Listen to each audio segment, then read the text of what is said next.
Hello, welcome or welcome back. My name is Ari, and today we do the second shelf of my Read Your Bookshelf challenge. This shelf right here is my book box books. Book box books. Wow, that's a lot of alliteration, very hard to say.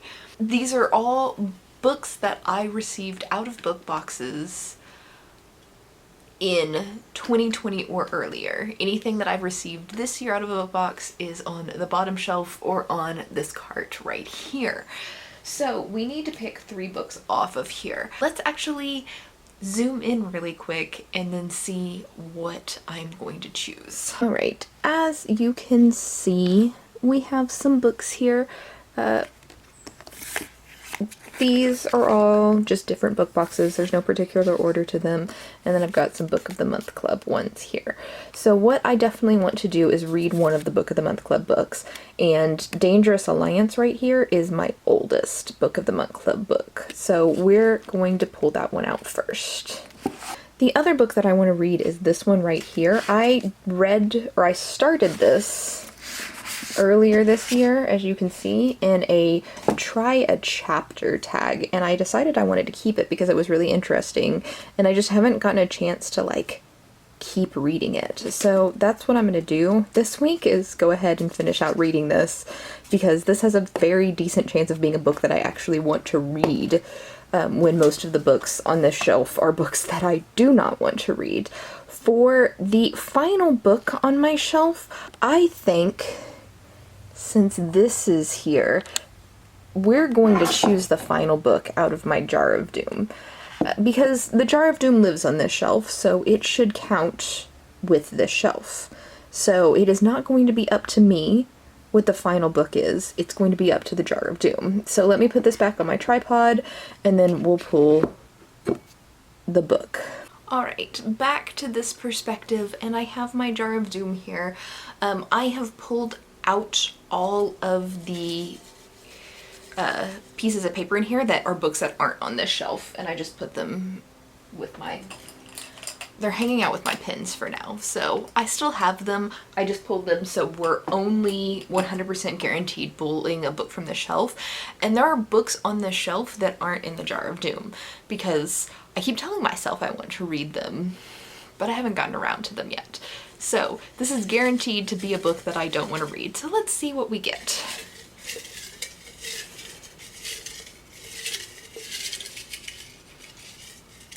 I think this one feels nice. How are y'all feeling about this? Are we feeling safe about this? I never feel safe about the Jar of Doom. So this is... Oh, okay. I don't know if you can see this at all. Alright, Red Hood, which is this book right here. This is a Little Red Riding Hood retelling. And that's all I really know about it, is the Little Red Riding Hood retelling. I'm uninterested in this book. I don't care about Little Red Riding Hood. I'm pretty sure this is young adult and just didn't care, but it looks like we're trying it this week to see if I care now. Anyway, I'm gonna read this one first. I'll come back once I've got some opinions on it. Hello, it is Tuesday the 10th, and I might have read all 3 of those already. Yeah, so I just didn't feel like recording when I was finishing each one of those books, so I just picked up the next book and be like, oh yeah, I'll record in a minute, it'll be fine, and then I blew through all 3 of them. So I'm going to talk about all 3 of them right now in one clip. Let's start with Dangerous Alliance by Janiki Cohen. Now, this book, I don't know what I thought this was about, but it is historical romance and not any form of fantasy whatsoever. I just assume all of my books are fantasy, apparently. Anyway, historical romance. Basically, the idea of this book was the author and the main character are kind of obsessed with Jane Austen and wanted to write an ostentatious novel pun intended. And that's not really what I got here. This is more of like the smutty romance paperback novels where you like open the tab and you see like a half dressed man and woman like almost having sex on page. That's what this is, except for this is for a young adult audience. It has absolutely no sex in it whatsoever. But this takes place in it's like a period drama, right? And the entire plot is that the main character is a wealthy, or the main character is a daughter of a wealthy, titled landowner in England, and she needs to get married, and so she has her season, or has a season, in order to find the right gentleman to marry her. Somebody's trying to kill her. Which I can't even tell you how many romance novels that I have read in my teens with that same plot, except for this is absolutely no sex in it. So, can that premise carry a book without the sex scenes? In my opinion, yeah, this wasn't bad. I mean, it wasn't great. This isn't something that I would actively seek out, but I enjoyed my experience reading it. It was silly. It was ridiculous. It's absolutely nothing the fuck at all like a Jane Austen novel, but I still kind of enjoyed it.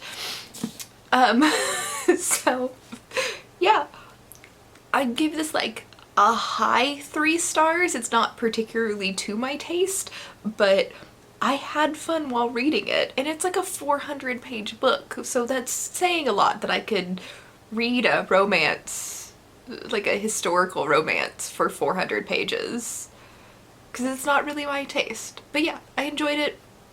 Good job. Next up, I read The Lost Puzzler by, I don't know how to say this guy's name, Isle Kless. And this book was a book that I had started in like a try a chapter tag, read about 50 pages, went, you know what, this actually sounds kind of cool, and then went back to it. So what this is a story within a story. And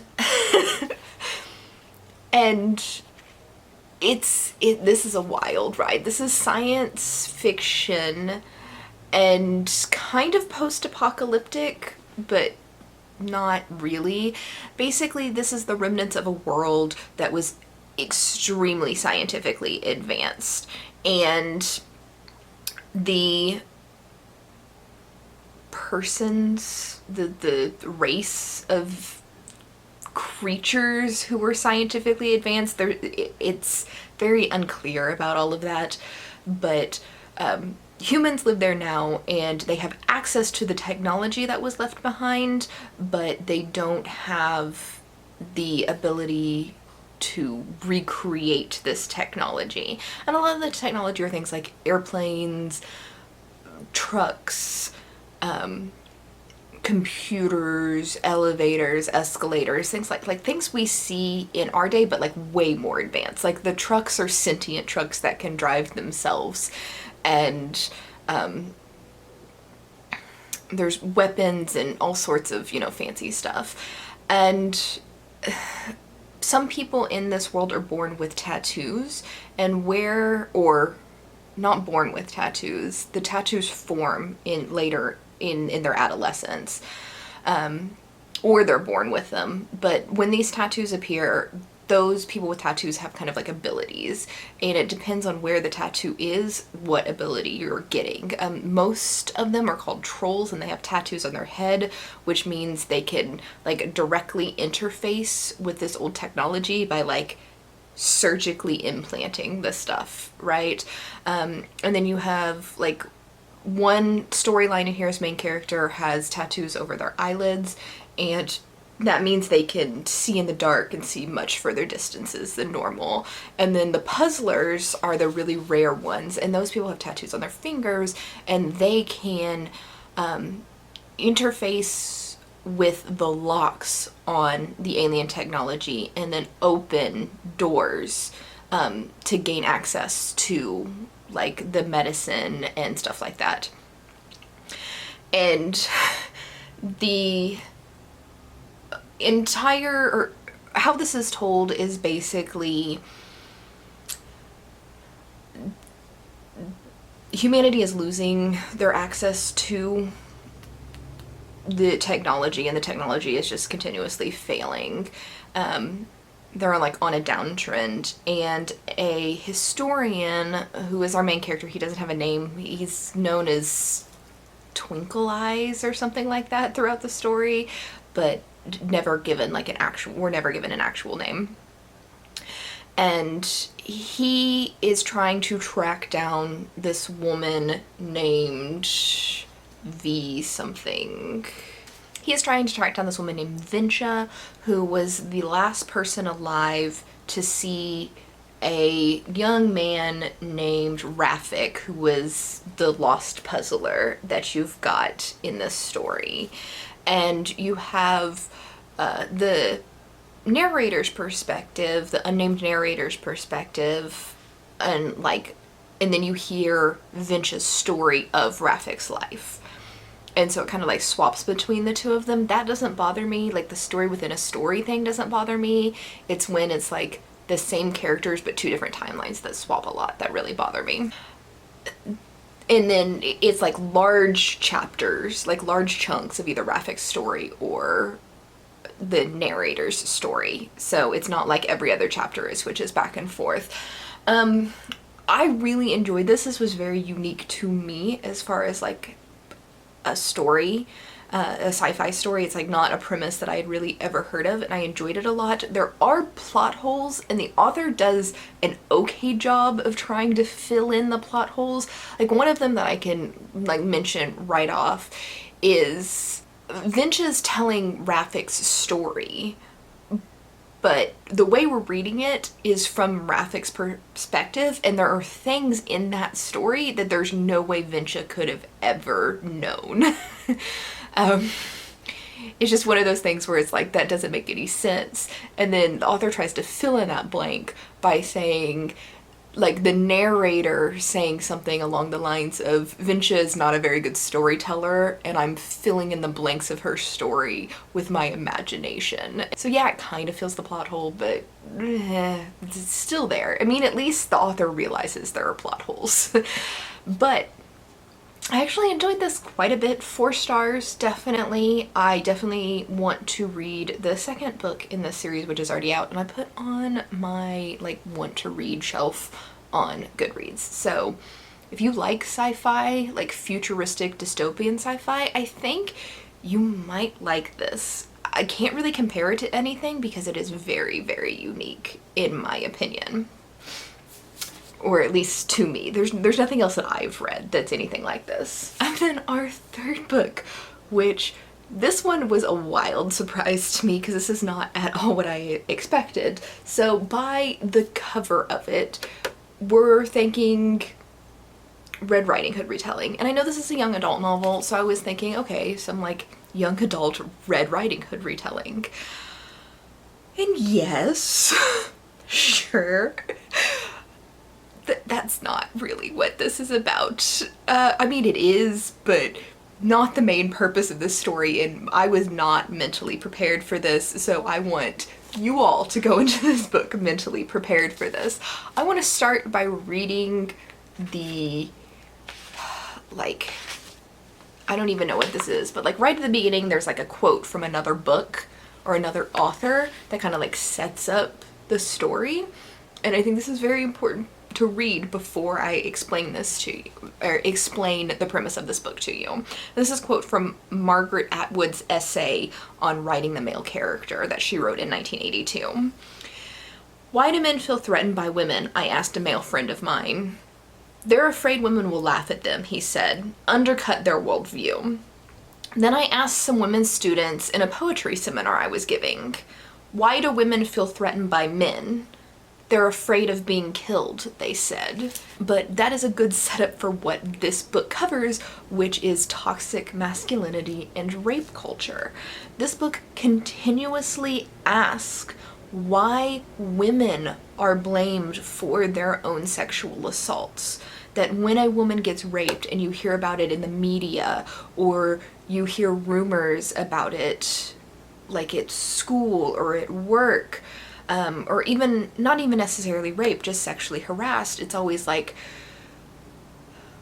well, what was she wearing? Or she was asking for it wearing that, or why did she drink that much, or why was she walking by herself, why wasn't she with other people, instead of holding men accountable for their own actions and saying like, how dare he rape her, no matter what she was doing, she never deserved to be sexually assaulted or harassed just for existing or wearing clothes that are comfortable or even being sexually promiscuous doesn't necessarily mean that she can't say no.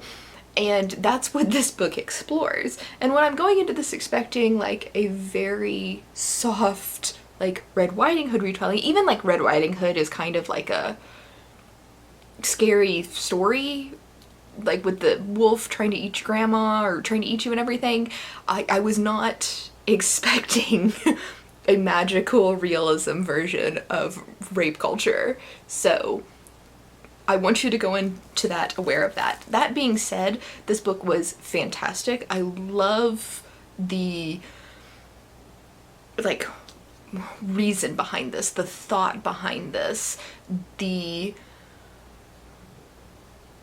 like just everything behind this. Actually, I don't love everything. There's one thing that I hated about this book that made me lower it from a 5-star to a 4-star, and that is the fact that it is told in second person perspective, which if you're unaware of that is it's like, you did this, you did that, you. I never ever ever in my life would have made the same choices of any character in a second person perspective novel, so I don't like them because it pulls me out of the story every time I read the word you, because it's just not it's not me. It's nothing at all like me. But anyway, I highly recommend this with the caveat of there are a lot of trigger warnings for sexual assault and physical abuse in here. And this isn't one of those books where it's like all men are horrible. There are some very, very wonderful male characters in here. And there are some awful female characters in here, but it is a good book about friendship, women coming together to support other women, and women standing up for themselves and calling out toxic masculinity, but with a magical realism twist in werewolves. So, if that sounds interesting to you, I do highly recommend this. Since it's so early in the week and I'm done already, I'm gonna grab another book off of this shelf. There's another thing about this is I need this to be more aesthetically pleasing. If you'll notice right here, these are all Book of the Month Club books except for this one. And I want this stack to be just Book of the Month Club books, but I don't have enough space here to take this book and move it over here. So I need to read one more book on here, either this one or any of these, to make the space for this stack to be only Book of the Month Club books, which is ridiculous, but I'm gonna live my life how I want to. And so I am just going to grab another book out of here. I don't think any of those Book of the Month Club books are on or in this jar. But if they are, then I'm just gonna be pissed. Anyway, let's see what we get. Oops. Put that one back. Got this one in my hand still. And this is the Borgia Confessions. I don't know if I'm saying that right.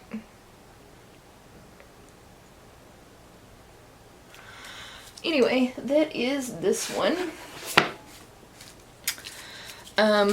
This is a historical fiction, or a historical romance, I guess, that takes place in Rome in 1492, which is really big on the back right here.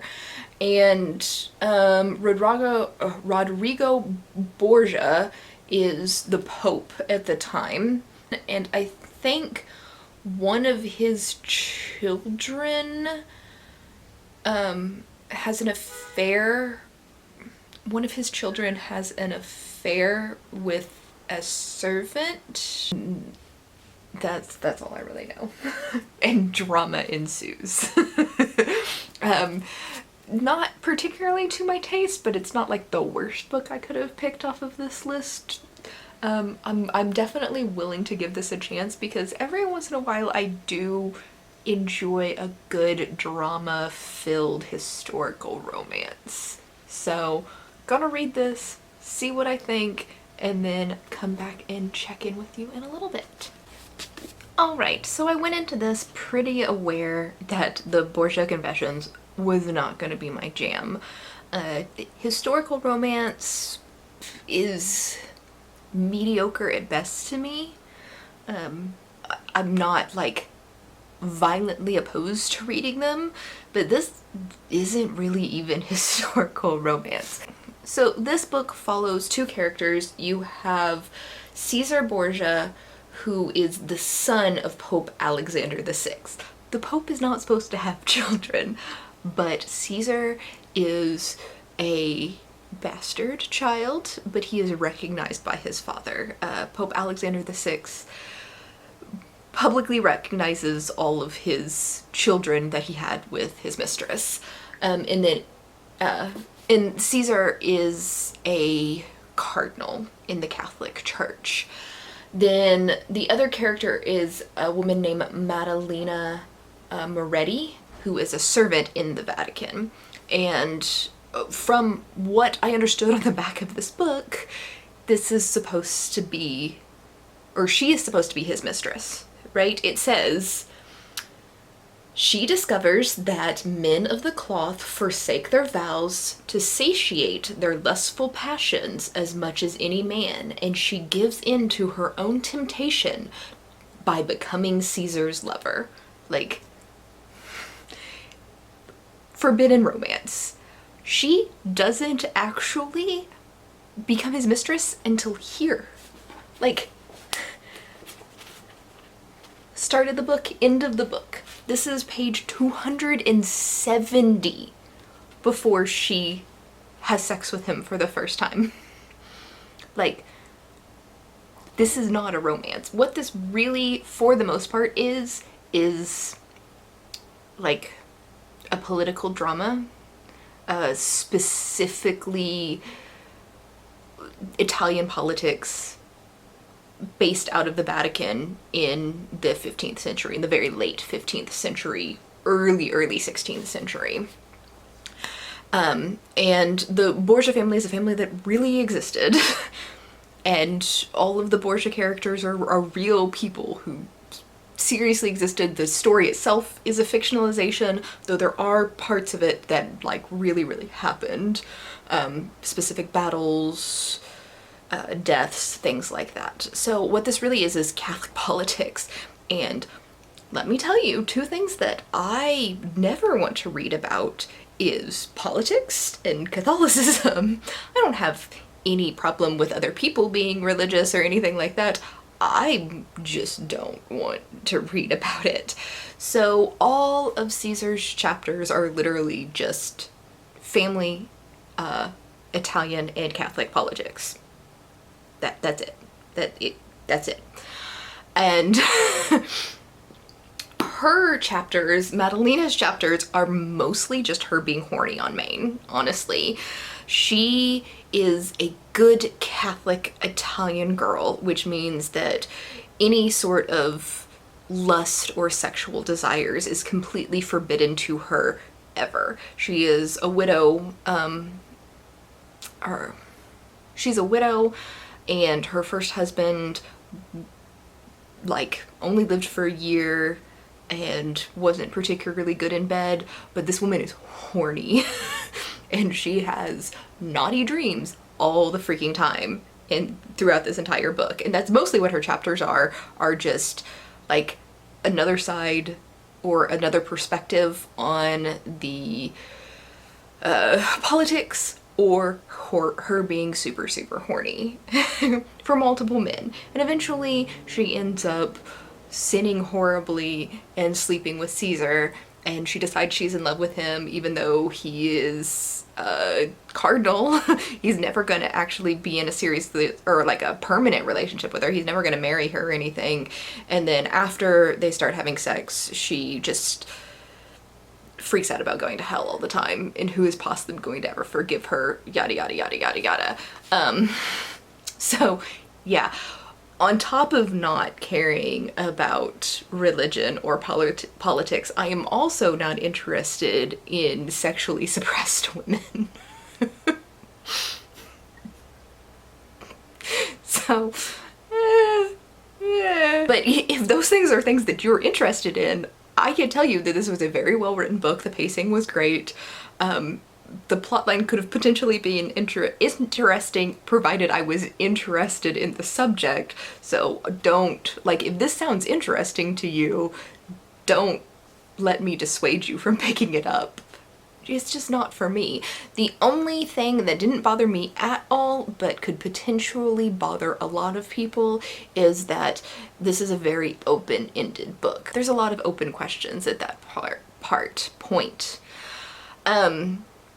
If you want to know what happens to Caesar, that's fairly easy to find out because he's a real person. You could just Google him and look at his Wikipedia page and see his entire life after the end of this book.